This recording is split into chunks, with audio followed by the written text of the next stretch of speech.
अस्सलाम वालेकुम। मैं हूं Khalil Aslam Tatla from cat and B construction services. आज जो हमारा टॉपिक है हम कैलकुलेट करेंगे कि हमारी जो चुनाई हम करते हैं ब्रिक मैस्टरी में जो वहाँ पे मोटर यूज होता है हमने उससे फाइंड आउट करना है कि यहाँ पे सीमेंट कितने बैग यूज होगा और सैंड कितनी यूज होगी। आज हम बैग और सैंड को सेग्रीगेट करेंगे इस डायग्राम की मदद से। हमारे पास हमने जो एक सपोज किया है कि हमारे पास एक वॉल है, दीवार है जिसकी हाइट 10 फीट है और 20 फीट इसकी लेंथ है और 9 इंच हमने उसकी वॉल की थिकनेस रखी हुई है। तो हम इंशाल्लाह इसके मुताबिक कैलकुलेट करेंगे कि इस एरिया में या इतनी अगर 20 बाय 10 फीट की दीवार होगी तो उसके अंदर कितनी बैग सीमेंट यूज होगा और सैंड कितनी यूज होगी। और वहीं से हम एक फिट में भी निकाल सकेंगे कि अगर हम एक फिट चिनाई में जो है ना कितने बैग सीमेंट यूज होता है और कितनी उसमें सैंड यूज होती है। तो हम इसकी कैलकुलेशन की तरफ आते हैं। सबसे पहले जो हम इसका दीवार का वॉल्यूम निकालेंगे कि ये जो मतलब इसकी लेंथ विड्थ और इसकी थिकनेस को मल्टीप्लाई करके आपस में हम इस वॉल का वॉल्यूम निकाल लेंगे। तो हम वॉल्यूम निकालने के लिए हमारे पास जो है वो 20 फीट जो है इसकी लेंथ है। उसके बाद हमारे पास 10 फीट इसकी हाइट है, मल्टीप्लाई बाय थिकनेस हमारी है 9 इंच। तो ये चूंकि बाकी सारे जो वैल्यूज हैं वो फिट के अंदर हैं और ये इंचेस के अंदर हैं, तो लिहाजा हम इसको भी फिट में कन्वर्ट करेंगे ताकि हमारा जो यूनिट है वो सेम हो जाए। तो हम यहाँ पे जब 9 इंच को फिटों में कन्वर्ट करेंगे तो ये हमारा आ जाएगा 0.75 फीट। ये हमारा आएगा ब्रिक वर्क वॉल्यूम। ठीक है, तो इसको हम कैलकुलेट कर लेते हैं। ये हमारे पास आ जाएगा कैलकुलेट करने के बाद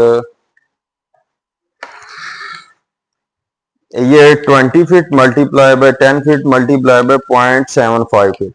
ये हमारे पास 150 CFT हमारे पास इसका ब्रिक वर्क का वॉल्यूम आ गया। जितनी हमने ये दीवार की चुनाई की हुई है इसका वॉल्यूम हमारे पास आ गया 150 CFT।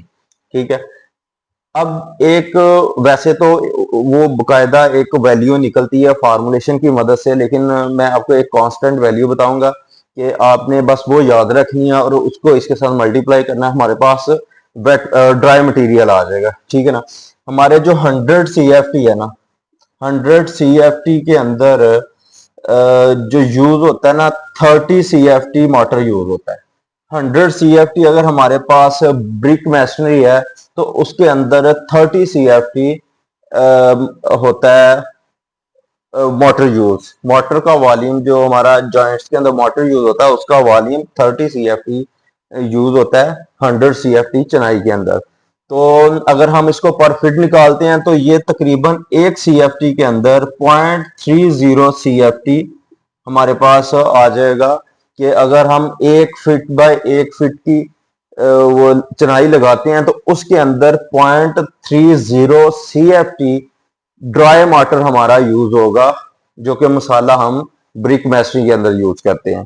तो अब हम 150 CFT का ड्राई वाटर निकालने के लिए हम क्या करेंगे, 150 को मल्टीप्लाई कर देंगे 0.30 से।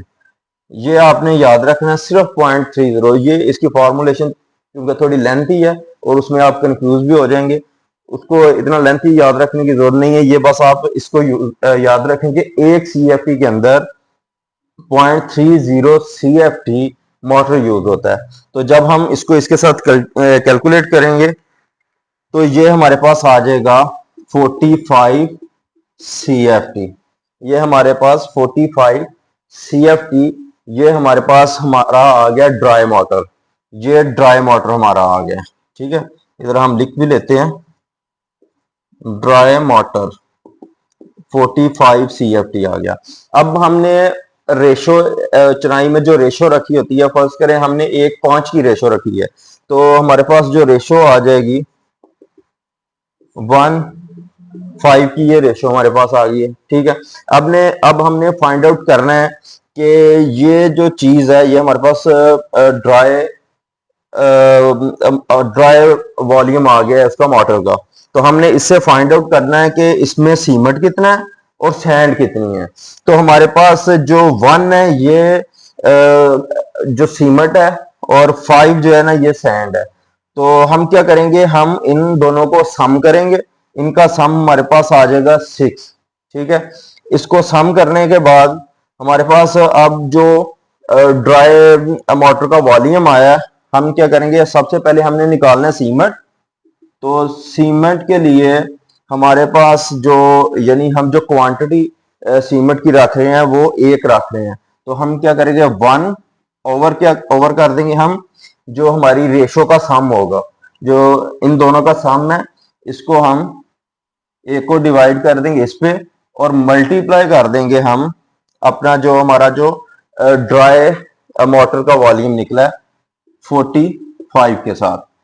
ये हमारे पास आ जाएगा 45 को जब हम मल्टीप्लाई करेंगे 1 से 45 आ जाएगा, डिवाइड हम इसको कर देंगे 6 पे। तो ये हमारे पास आ गया 7.5 CFT। ये याद रखना है कि अभी हमारी चूंकि सारी इकाइयां जो है या यूनिट जो है वो फिट में है, तो ये जब आपस में मल्टीप्लाई होगा तो ये CFT आएगा। क्योंकि ये CFT है तो ये CFT में ही आएगा। ठीक है ना। अब हमारे पास सीमेंट आ गया कि 7.5 CFT सीमेंट यूज होगा 150 फीट चनाई में। ठीक है ना। अब हमने ये हमारे पास आ गया CFT। हाँ, अब हमने इसके बैग निकालने हैं। तो बैग निकालने के लिए हमारे पास एक बैग के अंदर 1.25 CFT सीमेंट होता है, यानी 1 bag is equal to 1.25 CFT। ठीक है, ये हमारे पास जो है ना एक बैग के अंदर 1.25 CFT सीमेंट होता है। तो अब हम 7.5 को जब डिवाइड करेंगे 1.25 पे, तो ये हमारे पास बैग आ जाएंगे, ये हमारे पास बैग आ गए हैं, 5 बैग आ गए हैं। ठीक है, अब हमारे पास 5 बैग जो है ना ये हमारे पास एक्चुअल क्वांटिटी आ गई है। अब चूंकि सीमेंट की वेस्टेज भी होती है, हमने इसमें 5 से 10% वेस्टेज ऐड करनी है। हम इसके अंदर 5% वेस्टेज ऐड कर लेते हैं। तो ये हमारे पास आ जाएगा, ये 5.25 बैग बन रहे हैं। तो हमने से करके इसको हमने से करके 6 बैग जो है ना वो हमने बताना है कि जी इस चनाई के अंदर 6 बैग जो है ना वो सीमेंट के लगेंगे। इसी तरह हम अब सैंड का निकाल लेते हैं। ठीक है, सैंड की जो रेशियो है हमारे पास वो 5 है। ठीक है ना, सेम प्रोसीजर होगा, यानी सैंड हमारे पास आ जाएगी 5/6 मल्टीप्लाई बाय हम इसको कर देंगे अगेन वही 45 से। ठीक है ना। अब ये हमारे पास क्या आएगा, 45 मल्टीप्लाई हम करेंगे 5 से और इसको डिवाइड कर देंगे 6 पे। ठीक है, ये हमारे पास 37.5 CFT सैंड आ गई। ठीक है ना। तो ये जो सैंड चूंकि मिलती फुटों में है तो हम इसको फुटों में ही इसको कन्वर्ट करने की जरूरत नहीं है। अगर आपने डंपर में या उसमें कन्वर्ट करनी है ट्रॉलीज में, तो फिर वो आप उसके वॉल्यूम के हिसाब से इसको डिवाइड करेंगे तो वो ट्रॉली आ जाएंगी।